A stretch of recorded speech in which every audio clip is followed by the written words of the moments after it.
Lição de número 5. Uma igreja cheia de amor. Uma igreja cheia de amor. Glória a Deus. Texto áureo está em Atos, se encontra em Atos, capítulo 32, capítulo 4, perdão, capítulo número 4, verso de número 32. Eu gostaria de pedir a alguém que pudesse se prontificar a ler o texto áureo e em seguida a verdade prática. Aleluia. Texto áureo. E era um coração e a alma da multidão dos que criam, e ninguém dizia que coisa alguma do que possuía era sua própria, mas todas as coisas lhes eram comuns. Aleluia. A verdade prática. O amor é o óleo que mantém a unidade da igreja local. Sem amor, não existe relacionamento cristão saudável. Glória a Deus. O amor é o elo que mantém a unidade da igreja local. Sem o amor, não existe relacionamento cristão saudável, né? Bem profunda essa frase.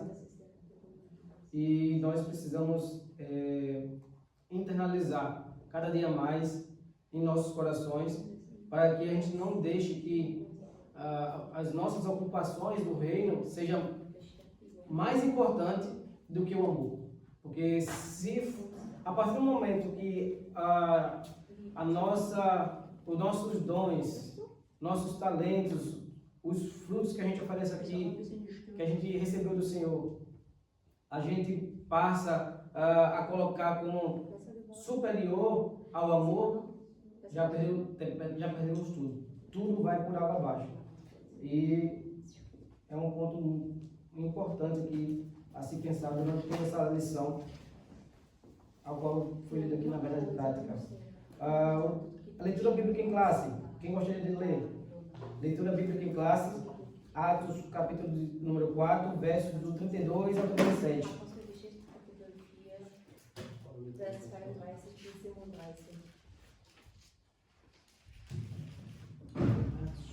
4, 32 ao 37. E era o coração e a alma da multidão dos que criam. E era um coração e a alma da multidão dos que criam. E ninguém dizia que coisa alguma do que possuía era sua própria, mas todas as coisas lhes eram comuns. E os apóstolos davam com grande poder testemunho da ressurreição do Senhor Jesus. E em todos eles havia abundante graça. Não havia, pois, entre eles necessitado algum, porque todos os que possuíam herdades ou casas, vendendo-as, traziam o preço do que foram vendidas e o depositavam aos pés dos apóstolos. E repartia-se a cada um segundo a necessidade que cada um tinha. Então José, cognominado pelos apóstolos Barnabé, que traduzido é filho da consolação, levita natural de Chipre, possuindo uma herdade, vendeu-a e trouxe o preço e depositou aos pés dos apóstolos. Glória a Deus. Pode sentar, irmãos. Glória a Deus. Essa porção aqui que a gente acabou de ler, ela é muito importante porque ela mostra exatamente as características da Igreja do Senhor Jesus. Como ela deve se comportar na administração da palavra de Deus, da doutrina. Como é que deve ser aplicada. E aqui a gente vai ver no decorrer dessa lição como é que deve ser a igreja verdadeira do Senhor Jesus, como é que ela deve se comportar, como é que ela deve administrar os dons, como é que ela deve administrar as finanças que chegam nas suas mãos, como é que ela deve ser a repartida, dividida. Porque daqui vai ficar claro que todos, né, todos participavam e todos recebiam ajuda. E nós vemos muitos exemplos, principalmente nas redes sociais, onde pessoas que estão sendo exploradas por conta de uma palavra de positividade, de uma declaração. É onde a gente vê a teologia da prosperidade, onde a gente vê a questão da confissão positiva, quando dizem, declare isso, né? Declare assim, leia comigo, declare isso e vai acontecer. E você aponta esses pontos, você traz esses pontos que vai fazer com que estimule ali o sentimento dos ouvintes que estão ali, sem antes falar da mensagem do arrependimento, porque o principal ponto do Evangelho é levar a mensagem do arrependimento. Mas se você fala ao público, você está lidando com pessoas crentes e não crentes. Só que aí, essas teologias, elas estão deixando de lado o mais importante, que é o arrependimento, a palavra de salvação. E aí estão introduzindo palavras motivacionais que vão fazer as pessoas pensarem em quê? Em conquistas, em sair de situações complicadas, em sair de situações difíceis para conquistar. E aí o arrependimento, a salvação, a santificação vai ficando para trás. Temas cruciais, importantíssimos. Eu vou ler aqui a introdução para a gente já entrar nos pontos aqui importantes para a gente não perder tempo. A introdução vai dizer assim: nesta lição, veremos como o amor de Deus se manifesta numa igreja genuinamente cristã. Ele capacita a igreja a enxergar os mais necessitados e a buscar caminhos para que suas carências sejam atendidas. Esse amor, contudo, não é um mero sentimento humano. Em vez disso, ele é uma expressão máxima da graça de Deus, que foi derramada abundantemente nos corações daqueles que creem em Jesus. Somente através do amor de Deus, o cristão aprende a ser solidário e generoso com aqueles que precisam ter suas necessidades supridas.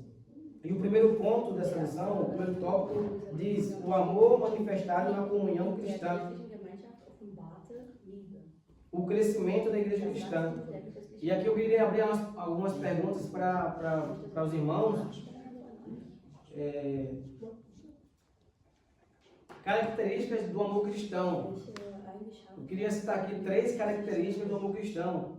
O amor cristão ele precisa ser sacrificial, prático, fundamentado em Cristo. E eu gostaria de abrir aqui uma pergunta: qual é o exemplo de um amor sacrificial em Cristo e um amor sacrificial que não seja o meu de Cristo? Alguém pode falar assim, um exemplo de um amor que seja sacrificial, porém o foco não é Cristo? Alguém pode dar um exemplo? Um amor que não é sacrificial, que é sacrificial, mas não vem da parte de Cristo, não é da parte de Cristo. A oferta dos animais, por exemplo, era uma oferta sacrificial, mas não necessariamente com amor, da parte de Cristo mesmo. Embora simbolizasse o entendimento da oferta em si, visto que o pecado gera morte. Sim. Se a gente for, você está pegando a Bíblia, assim, a passagem bíblica, a gente pode pegar também os exemplos dos fariseus, né?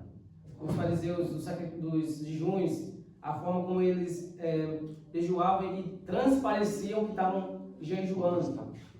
E isso é um exemplo de um sacrifício vindo não da parte de Deus. É para mostrar que Ele está fazendo, para que Ele seja reconhecido pelo aquilo que ele está fazendo. Não é para engrandecer o nome de Deus, é para engrandecer a si próprio. Estava conversando esses dias com um irmão e falei a respeito de uma situação, por exemplo, onde ele estava dando a oportunidade ao filho de trabalhar, oferecendo o recurso, mas com o recurso oferecendo também a mentoria, o acompanhamento, a instrução, mostrando como o filho deve se comportar com o recurso recebido, com aquela ajuda que está recebendo. Porque se o pai oferece o recurso para o filho, para ele trabalhar, mas ele está visando somente no que o filho vai, a porcentagem que o filho vai dar para ele, isso não é um sacrifício da parte de Deus. Esse é um sacrifício pensando no seu próprio nome, seu próprio eu. Então esse sacrifício ele não é válido. O que muitos têm feito hoje em dia, eu estava pesquisando um canal de um pastor muito conhecido, não vou citar aqui por questão de ética, mas o canal dele é o maior canal religioso do YouTube. Até um tempo atrás ele era o primeiro, ele era o maior canal do YouTube no Brasil. Não tinha ninguém que ultrapassasse ele. Hoje ele caiu para o segundo. Mas mesmo assim é alarmante o tanto de seguidores. Mais de 60 milhões de seguidores. E aonde ele é adepto da confissão positiva. Aonde ele abertamente ele se comporta como se ele tivesse a posse do seu público. Como se que o público fosse as ovelhas dele e não de Deus. Então isso... E aí umas características terríveis desse movimento ações sociais. É o sacrifício vindo não da parte de Deus. É um sacrifício para ele promover a si mesmo. E aí eu gostaria, já entrando nesse ponto aqui, pedir que alguém abrisse a sua Bíblia em 2 Pedro, 2 Pedro, capítulo 2. Um vai ler o 3 e o outro vai ler o verso 13. Por favor. 2 Pedro, capítulo 2. Um vai ler o versículo 3 e o outro lê o 13 na sequência. E por avareza farão de vós negócios com palavras fingidas, sobre os quais já de largos tempos não será tardia Verso 13. sentença e a sua perdição na doutrina, dogmitas. A minha tradução é muito diferente da minha Bíblia. Deixa eu ler aqui. Foi o 3, foi o 2? É o 2 ou o 3? Valeu. O senhor leu qual agora? É o 3, né? O senhor leu o 13? É o 2, né? É o 3, é o 3? É o capítulo 2, verso 13. 3. O 13. Eu não entendi. O 13 e o 13. O senhor leu o 13, não foi? Deixa eu ler o 13. Ó, eu vou ler o 13 e o outro lê o 13. Em sua cobiça, tais mestres os explorarão com histórias que inventaram. Há muito tempo a sua condenação paira sobre eles, e a sua destruição não tarda. O próximo, o 13. 2 Pedro 2, 13 diz: recebendo injustiça por salário da injustiça que praticam, considerando como prazer a sua luxúria carnal em pleno dia, quais nódoas e deformidades, eles se regalam nas suas próprias mistificações, enquanto banqueteiam junto convosco. Isso. Em outras traduções fala, eles se banqueteiam de vós. Olha só como é forte isso. Ele usa a ação social, mas se banqueteando dos mesmos. Eles estão explorando esses irmãos que muitas das vezes não têm uma dispensa para chegar uma semana de alimentação. E essas pessoas, elas olham para esses tais mestres e exaltam ele. E quando você vai apontar a falsa doutrina, mas ele não fale dele, porque ele faz ação social. E aí, Jesus ele vai ensinar para nós que nós temos que fugir da promoção própria, de colocar ali os seus frutos em evidência, você fazer para mostrar evidências. Aqui eu já peço para que alguém já leia também, cadê o livro de Marcos?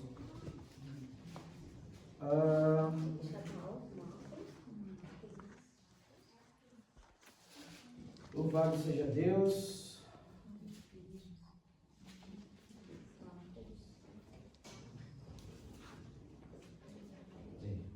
Um momento.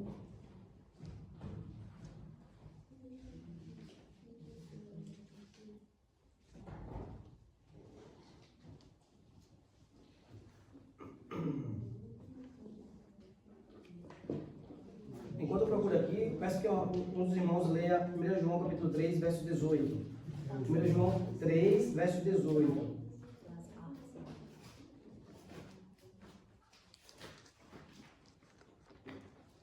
Marcos 12, 38.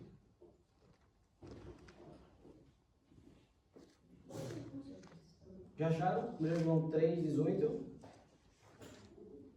Meus filhinhos, não amamos de palavras nem de línguas, mas por obra e verdade. Amém. Aqui é um outro ponto. Eu falei do sacrificial. Esse outro ponto é a prática. Né? Não amemos de língua, mas, novamente, não amemos de língua. Não amemos de palavras nem de línguas, mas por obras em verdade. Por obras ou em verdade. E aí, a questão da obra, irmãos, não é você fazer expondo o que você está fazendo, assim, exaltando o que você está fazendo. É você fazer livremente. Fazer porque o Senhor chamou e nos ensinou para aplicar esse evangelho dessa forma. Então, eu faço porque Ele fez por mim. Eu amo porque Ele me amou primeiro. Eu sirvo porque Ele veio para servir. Ele veio ensinar-nos dessa forma. Ele aplicou esse ensino e eu vou viver dessa forma. Sem querer crédito, sem querer promoção, sem querer qualquer levantamento de nome. E o que eu queria falar era Mateus 6, 3, perdão, eu falei Marcos, se eu não me engano tem Marcos também, mas é Mateus 6, 3, porque são os livros sinópticos, né, que tem correlação, tem textos ali paralelos. Mateus 6, número 3.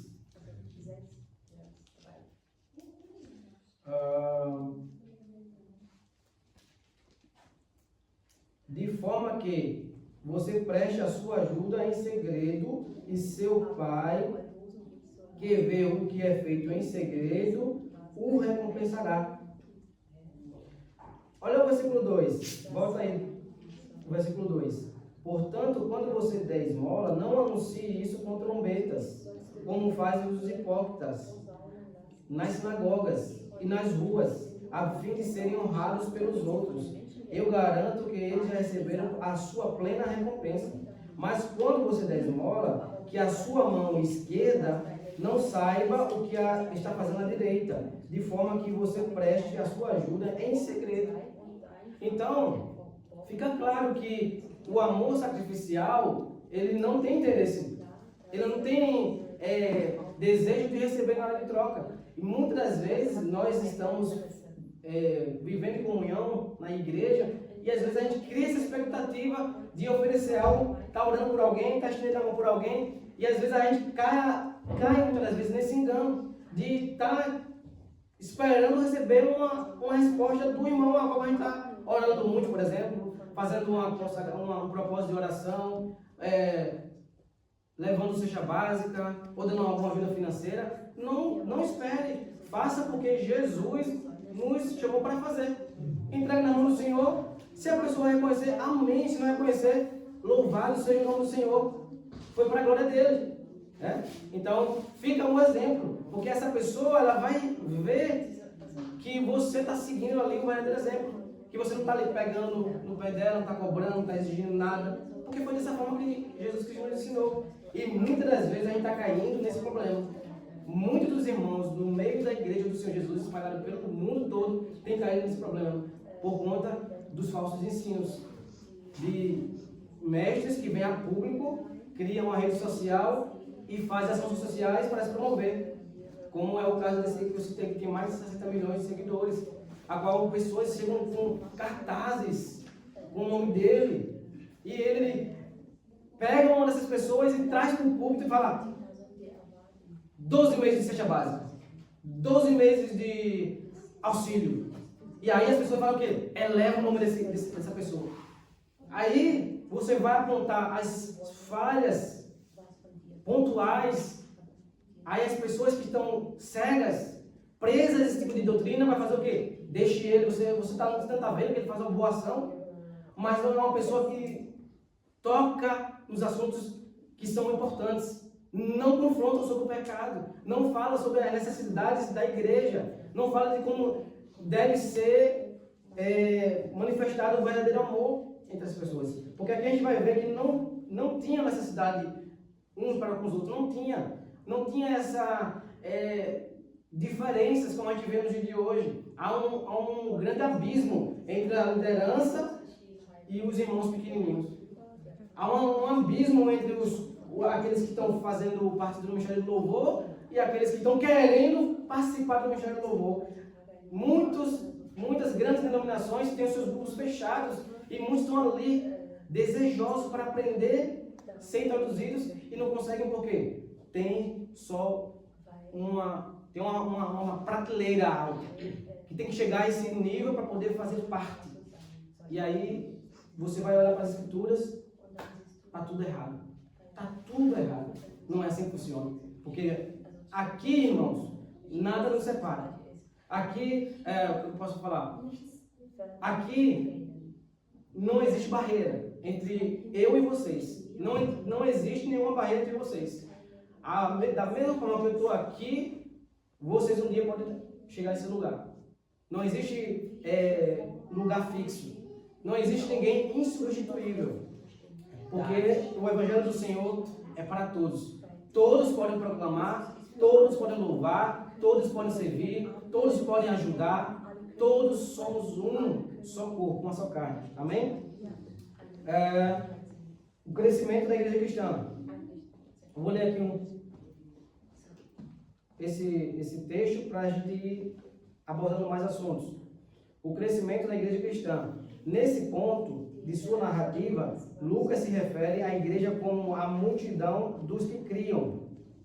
Essa expressão pode ser entendida como o sentido de um grande número ou assembleia. A igreja que havia começado com 120 discípulos, agora é uma grande multidão. Uma igreja pequena possui a mesma natureza e essência de uma igreja grande. Assim como uma igreja grande, uma igreja pequena também enfrenta seus problemas e desafios. Contudo, os desafios e problemas de um grande povo são maiores em proporção em relação a uma pequena. Eles se tornam mais complexos e, portanto, mais desafiadores. Exemplo, Atos 6. A igreja estava já expandindo, né? A igreja estava tomando um rumo de crescimento muito grande. E aí o que eles fizeram? Vamos lá para Atos 6. Atos 6, nós vamos ver esse exemplo de uma igreja que estava grande.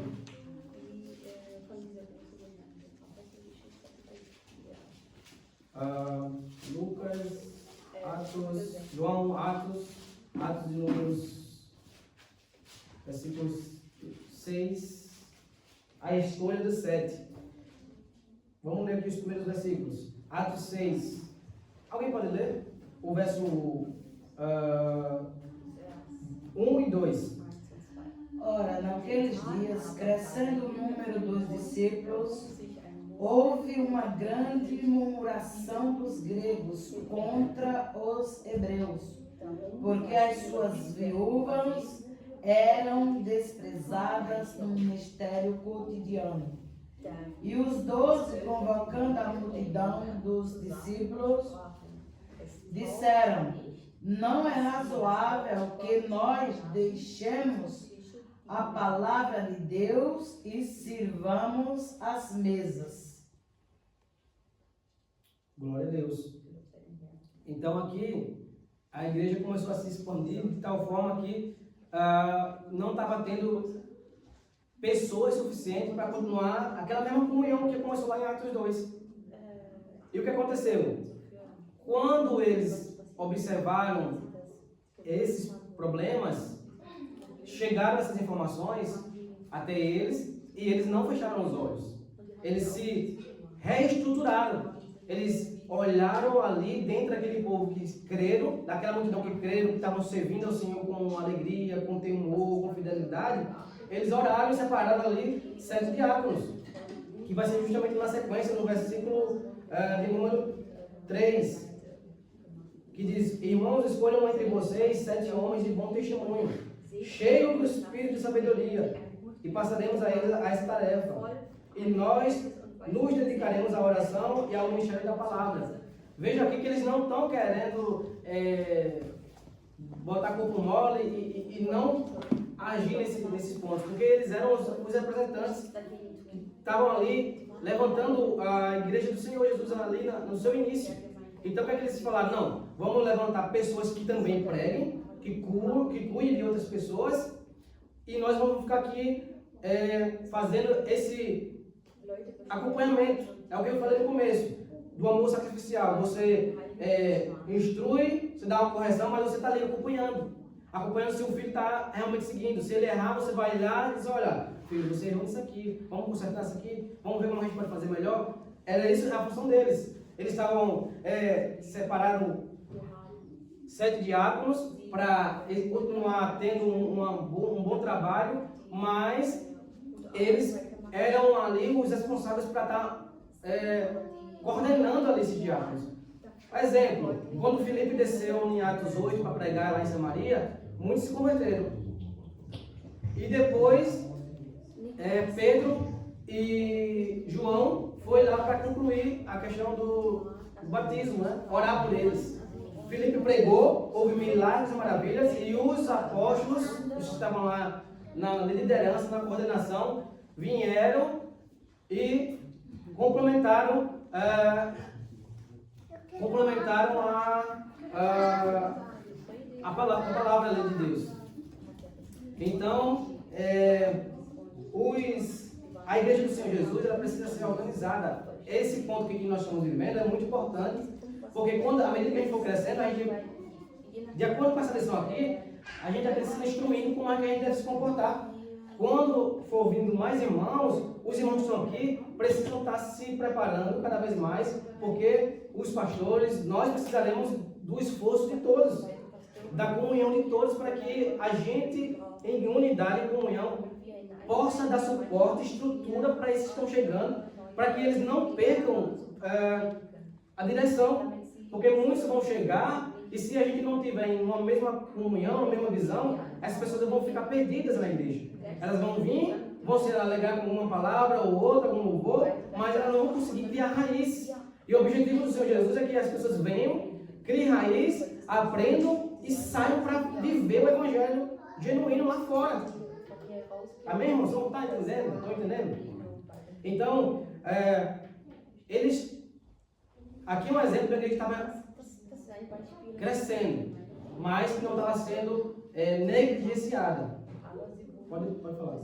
Eu não quero puxar a palavra da discussão necessariamente. Hoje em dia existem muitas teólogos, igrejas que falam, por exemplo, não há necessidade de apóstolos, ou que isso era especificamente bíblico, outros que discutem a questão de que na Bíblia você não vê a menção do título da função missionária, por exemplo, e tal. Mas você vê assim, o que a gente lê exatamente nesse capítulo 6 de Atos é que surgiu um problema e por conta do problema houve uma necessidade de tratamento. E não podia ser deixada simplesmente assim, não, as vírgulas estão lá, então não tem problema, vamos deixá-las lá. Não, justo como o irmão tem comentado. Se o amor predomina na igreja, então nós precisamos tratar eles e ainda que, talvez, como é que eu vou dizer assim, eu não seja capaz, é como o irmão falou. Outros irmãos que estão no meio da congregação certamente têm essa desenvoltura, essa aptidão para poder fazer e desempenhar exatamente esse papel, pela necessidade dele.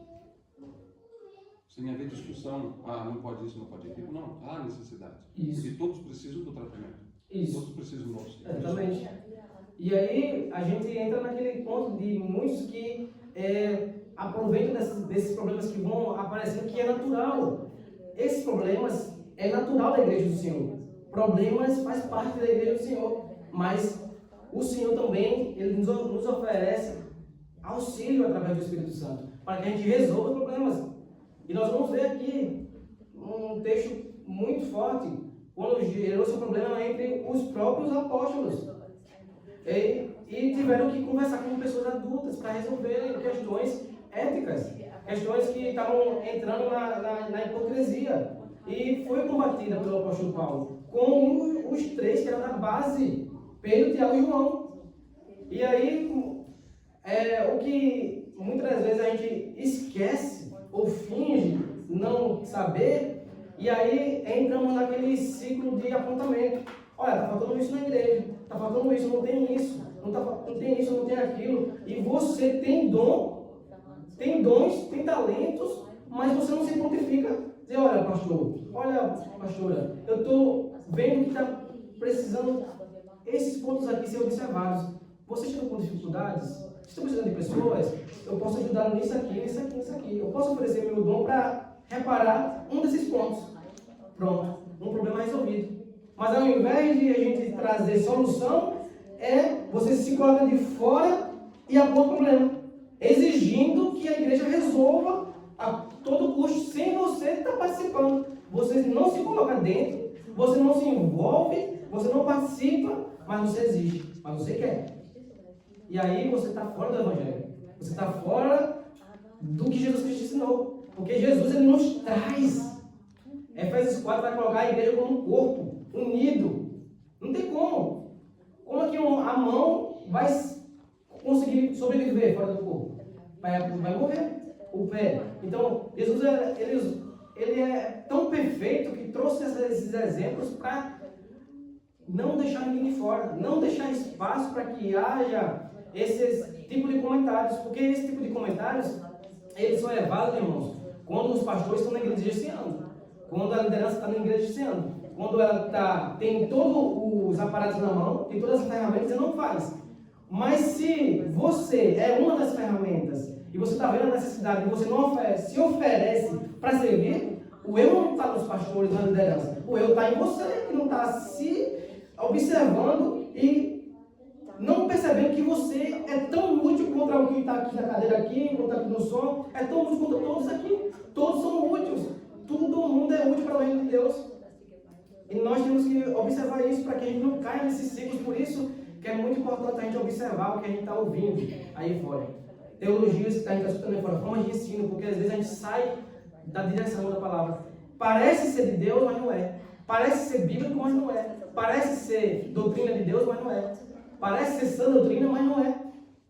E é difícil a gente tratar esses assuntos, porque a gente tem uma luta já contra as trevas. E a gente tem que lutar também contra os que estão dentro, querendo se fazer luz sem ser.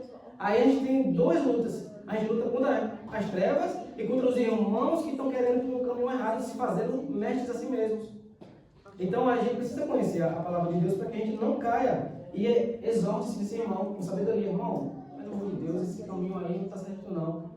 Essa doutrina aí não é o que a gente está aprendendo aqui na palavra de Deus, na escola bíblica dominical, nas pregações. Irmão, preste atenção, você está lendo a Bíblia, irmão?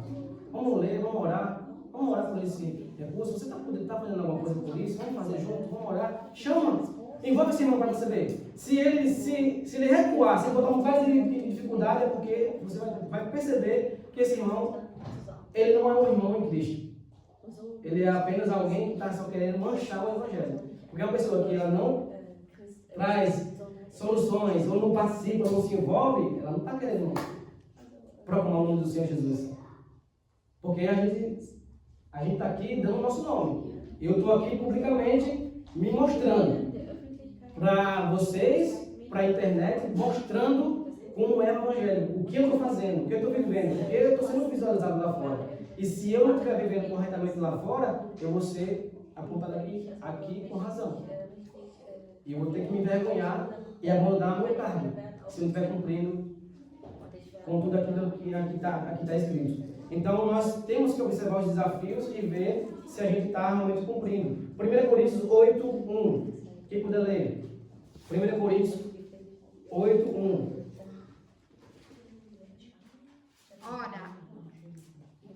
Ora, no tocante às coisas sacrificadas aos ídolos, sabemos que todos temos conhecimento. O conhecimento incha, mas o amor edifica. Aleluia. Veja só, o conhecimento incha. Na minha versão aqui na NVI diz assim, o conhecimento traz orgulho, mas o amor edifica.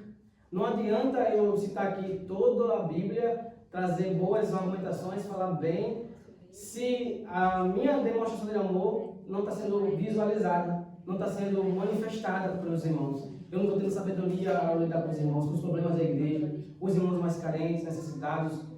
Eu não estou tendo calma na hora de conduzir uma situação que aparece. Então, eu preciso usar o meu conhecimento para glorificar o nome do Senhor Jesus. Tudo aquilo que eu aprendi, que eu venho aprendendo, é para glorificar o nome do Senhor Jesus. É para dar a Ele a honra e a glória, porque é dele. Tudo aquilo que Ele está lhe oferecendo é para você devolver para Ele, através dos seus bons serviços, amando uns aos outros, tendo um mesmo coração, o mesmo sentimento que eu vi em Cristo Jesus. E a gente não pode cair nesse caminho. Então já abordamos esse ponto 1, 2. Eu vou aqui para o ponto 3. A vida interior. A vida interior. A expressão era um coração e a alma mostra a igreja em sua essência, revelando a sua união interna. O Espírito Santo capacitou poderosamente os cristãos para cumprir a missão fora da igreja,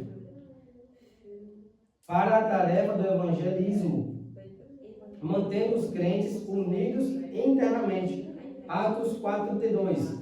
Atos 4:32. Vai dizer assim: da multidão dos que criam, uma era a mente e o coração. Ninguém considerava unicamente sua coisa alguma que possuísse, mas compartilhavam tudo o que tinham. Com grande poder, os apóstolos continuavam, verso 33, continuavam a testemunhar da ressurreição do Senhor Jesus. E grandiosa graça estava sobre eles. Não havia pessoas necessitadas entre eles. Veja só, não havia pessoas necessitadas sobre eles. Eu falei um exemplo no começo sobre pessoas que estão ali na frente, fazendo ações de caridade para uma meia dúzia de pessoas para promoverem o seu nome, né? Para levar ali o seu nome, seja para você ter adquirir status, que nós vivemos numa era muito digital, onde você faz para você promover e você ganhar muitos seguidores em um pequeno espaço de tempo. A gente vê muitas das vezes isso acontecendo no dia a dia. Quando você faz uma ação social por alguém e aí você é filmado, gravado, viraliza, né? Explode, e aí você ganha um monte de seguidores. E aí muitos desses falsos mestres pegam essas ideias, usando essas ações sociais para poder levantar o seu nome. Só que e os outros? Aí eu pergunto, e o restante da multidão? Porque aqui nós lemos o verso 33, verso 34. Não havia pessoas necessitadas entre eles. Havia alguém necessitado? Havia alguém precisando de alguma coisa? Não. Agora olha para essas igrejas que são inchadas, cheias de orgulho, cheias de si. Tem uma multidão que muitas vezes nem se conhece. Procura fazer uma inspeção para você ver a multidão de necessitados que estão nessa igreja. Muitos com carros, melhores roupas, e às vezes do lado uma pessoa que não tem nem o que comer em casa, não tem nem o que dividir com seus filhos. Aí onde está a falha? Está aí em cima, está na liderança, está ensinando errado. Porque uma coisa que eu quero deixar claro aqui, não é, irmãos, pecado você ser próspero, não. Não é pecado você ser próspero. Pecado é a prosperidade dominar você. É você, ela ser Senhor, ela ser o nosso Senhor. É o dinheiro ser o nosso Senhor. Quando ele passar no Senhor, a gente não vai conseguir olhar para o nosso lado. E quando ele tiver necessidade, a gente não vai querer se desfazer, porque o nosso coração está na riqueza.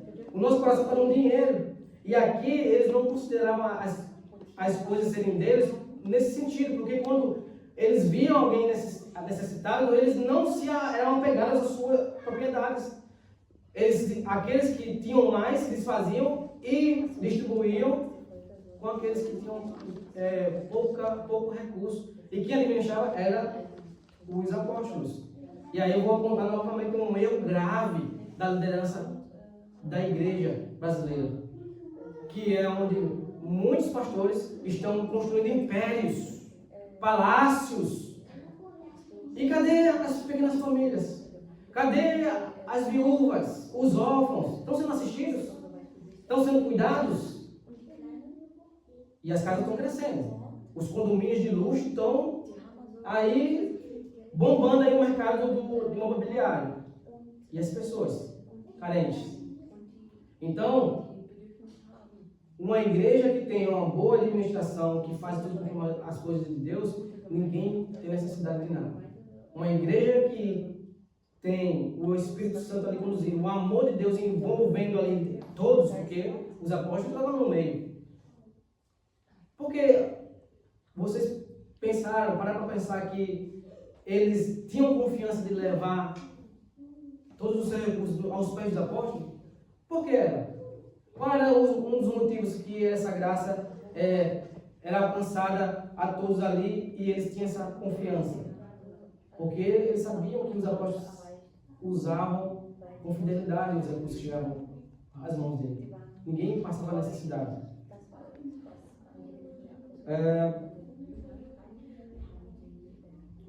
A graça como manifestação. Vou para o tópico 2. Alguém quer comentar alguma coisa a respeito desses pontos até que eu falei agora? Se quiserem falar também, podem participar, irmãos. Não deixa eu aqui falando sozinho, não.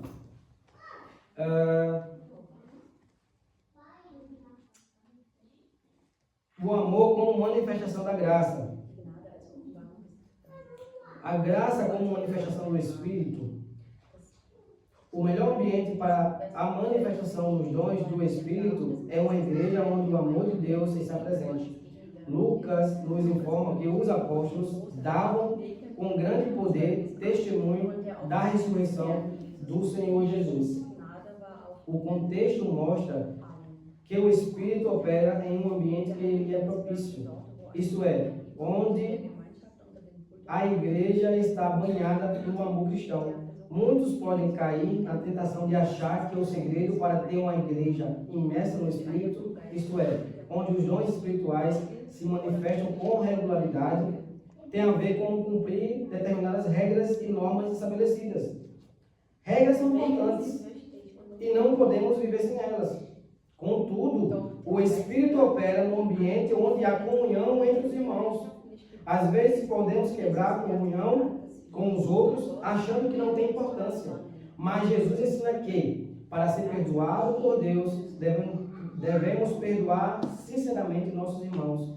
E aí eu peço para que alguém leia Mateus 6,15. Qualquer ensino contrário a isso é falso. Então a comunhão é algo importantíssimo dentro da comunidade cristã. Se a gente está cumprindo, como foi dito aqui pelo escritor, exercendo bem nossos dons, oferecendo nossa melhor performance aqui, mas a gente não está com comunhão com os irmãos, é falso o que a gente está vivendo. Não é de Deus, não vem de Jesus Cristo. Ele não se agrada, ele não está se agradando com isso. Conserta, volta, reconhece. Nós temos tido uma grande dificuldade no meio dos irmãos para reconciliar-se, pedir perdão, recuperar a confiança, reparar os erros. Alguém pode ler? Se, porém, não perdoardes aos homens as suas ofensas, também vosso Pai vos não perdoará as vossas ofensas. Glória a Deus. É o 15 só, né? Isso, só isso aí. Então, se a gente não tem essa capacidade de perdoar, Deus está deixando claro, Jesus Cristo está falando claramente que nós não seremos perdoados. Porque Ele nos perdoou. Quando Ele foi para a cruz e foi lá, seguiu até o fim, Ele deu exemplo de oferecer-nos um perdão. Ele não merecia, mas Ele se colocou ali em nosso lugar para nos justificar. Porque nós estávamos perdidos nos nossos delitos e pecados, mas Deus nos comprou com seu sangue. Ele nos perdoou. E porque muitas das vezes, quando a gente tem a oportunidade de oferecer o perdão ou pedir desculpa, a gente recua, retrocede. Deus não está na sua vida quando você não assim o fizer. Você está se comportando com alguém que não é um cristão. Então a gente precisa observar bem e atentar a esses pontos importantes.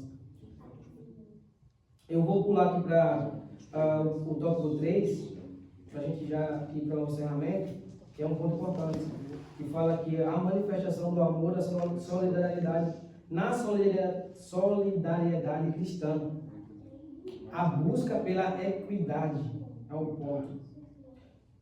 Aí vai dizer aqui, o dicionário Aurélio de língua portuguesa conceitua equidade como a disposição de reconhecer igualmente o direito de cada um.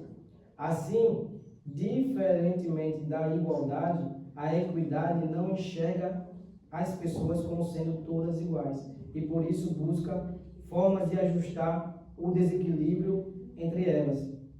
Em Jerusalém não havia um nivelamento social, nem todos possuíam as mesmas condições. Havia pessoas mais abastadas e havia pobres também, estes geralmente em maior número. Logo, a igreja demonstrou ser sensível a essa realidade, procurando tratar dessa situação, sendo solidária com a situação dos menos favorecidos. E nós temos que entender isso. É fazer porque nós fomos chamados para agir dessa forma. Olhar para os necessitados, ver se o nosso irmão está precisando de ajuda. E não se preocupar com a exposição. Faça no secreto. Faça para que o nome do Senhor seja agradecido, para que essa pessoa veja Cristo na sua vida, ela se arrependa, ela tenha vontade de vir para a igreja. Porque muitas das vezes essa sua ação, esse seu comportamento vai mexer com essas pessoas. Eles não, eu posso ter que pegar para a igreja. Porque são irmãos que não procuram ser reconhecidos. Eles não exigem nada de mim, a não ser que eu sirva a Jesus, a não ser que eu me entregue para Jesus. E isso o Espírito Santo de Deus vai trabalhar, porque é Ele que opera. Né? É Ele que opera em nós, tanto o querer como o efetuar. Glória a Deus. Então, irmãos, a gente precisa aprender a lidar com esses problemas quando aparecerem. Nós precisamos aprender a conversar com irmãos. Nós precisamos aprender também a reconhecer quando o irmão estiver indo por um caminho diferente e conversar com ele, mostrar o caminho correto, não desviando, porque se você negligencia e você não trata de resolver essas questões, a igreja está correndo perigo.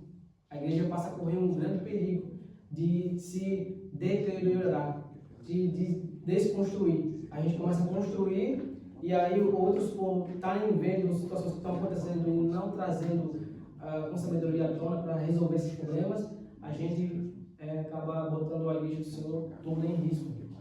Eu gostaria de tratar esse assunto aqui para a gente encerrar, no livro de Gálatas 2, no verso 9, que foi um problema que aconteceu estava acontecendo um problema no ministério e foi resolvido com sabedoria.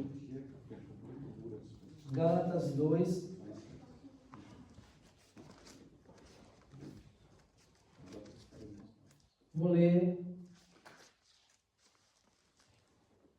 eu vou ler a partir do 9.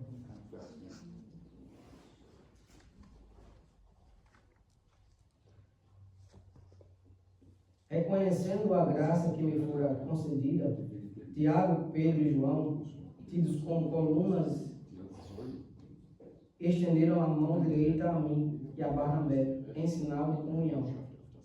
Eles concordaram em que devíamos nos dirigir aos gentios e eles aos circuncisos. Somente pediram que nos lembrássemos dos pobres, o que me esforcei para fazer. Versículo 11. Quando, porém, Pedro veio a Antioquia, enfrentei-o face a face por sua atitude condenável. Pois antes de chegarem a alguns da parte de Tiago, ele comia com os gentios. Quando, porém, eles chegaram, afastou-se e separou-se dos gentios, temendo os que eram da circuncisão. Verso 13.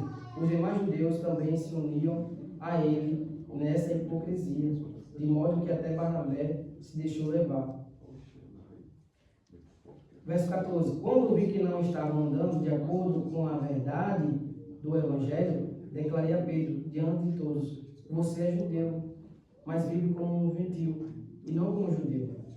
Portanto, como pode obrigar os gentios a viverem como judeus? Você percebe aqui essa situação grave que apareceu na igreja, mas que Paulo, veja só, Paulo ele foi ungido por aqueles que eram a base, Pedro, Tiago e João, enviados para evangelizar os gentios. Só que o apóstolo Paulo percebeu que o apóstolo Pedro estava tendo atitudes erradas. Quando ele estava comendo com os gentios e eles viam pessoas vindo da parte de Tiago, judeus, eles se afastavam dos gentios para mostrar que não estava tendo contato, sentando numa mesa com os gentios, porque era um pecado para os judeus. Só que a partir do Evangelho de Cristo Jesus, isso acabou. Jesus uniu todo o povo. Jesus uniu judeus e gentios, então acabou. Só que alguns ainda estavam presos à religião, presos a esses costumes, velhos costumes. E aí Paulo, quando percebeu, veja só quando ele diz aqui, ó, verso 11: quando, porém, Pedro veio a Antioquia, enfrentei-o face a face, por sua atitude condenável. Pois antes de chegarem a alguma parte de Tiago, ele comia com os gentios. Quando, porém, chegaram, afastou-se e separou-se dos gentios, temendo que eram os da circuncisão. Quando Paulo percebe, ele vai com sabedoria conversar ali. Expor, meu irmão, isso é uma hipocrisia que você está fazendo. Quando você está vivendo como gentio e está exigindo que eles se comportem como judeu. Como assim? Como vai funcionar isso? Você senta com eles, mas quando a gente vem, você se afastando deles com vergonha dele. Mas, contrapartida, você está querendo pedir que eles, insinuando que eles se comportem como judeus. Porque se você se afasta, você está mostrando que a sua religião é maior. Ela é superior a deles. E como é que funciona isso? Como é que vai harmonizar o cristianismo dessa forma? Com separação. Aí Paulo orientou, não é assim. Vocês estão errados. Vocês são a liderança principal de Israel, da igreja, mas o comportamento de vocês estão reprováveis. Jesus Cristo não ensinou dessa forma.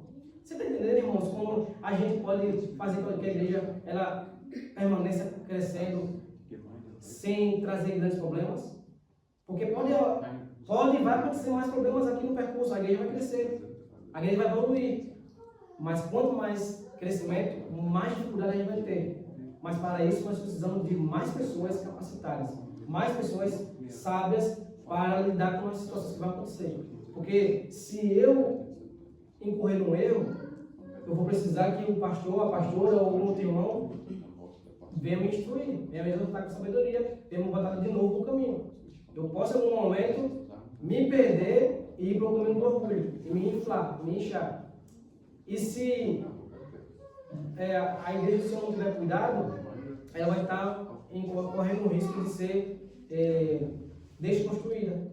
Ao invés de ser reparado o erro e restaurar, e fazer com que todo mundo volte a viver no mesmo amor, com o mesmo pensamento, com o mesmo propósito, com a mesma comunhão, como a gente leu na última lição, a igreja ela vai estar correndo um grande risco e nós precisamos ter essa sabedoria que o apóstolo Paulo teve quando os problemas vieram.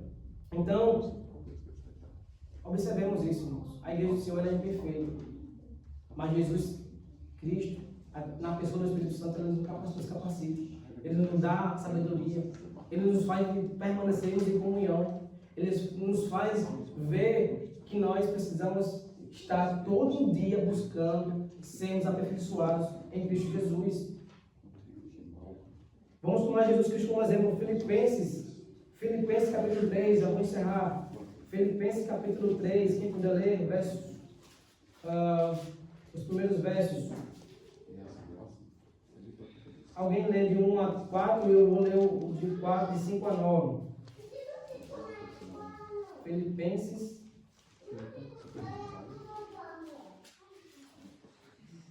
Capítulo 3. Isso. Que fala sobre a exortação, né? Glória a Deus. Resta, irmãos meus, que vos regozijeis no Senhor.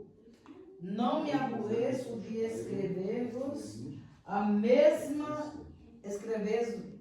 mesmas coisas, e é segurança para vós. Guardai-vos dos cães, guardai-vos dos maus obreiros, guardai-vos da circuncisão, porque a circuncisão somos nós que servimos a Deus no Espírito e nos gloriamos em Jesus Cristo e não confiamos na carne, ainda que também podia confiar na carne. Se algum outro cuida que pode confiar na carne, ainda mais eu. Só até aqui? Glória a Deus. Só daí. Paulo, irmãos, ele vai fazer uma exposição do todo o seu conhecimento que ele adquiriu através do zelo da palavra. Ele era um fariseu. Ele era alguém que era muito zeloso. E aí ele vai, nos próximos versículos aqui, que a pastora parou aqui, mas nos próximos versículos, se vocês forem ler em casa, vocês vão ver que ele vai expor o tanto de conhecimento que ele absorveu, o que ele fazia. Depois você lê até um 9. Você vai ver ele expondo ali tudo aquilo que ele se dedicou, extremamente zeloso. E ele vai deixar claro que tudo isso ele abandonou por causa de Cristo. Todo esse zelo, toda essa busca por perfeição, toda essa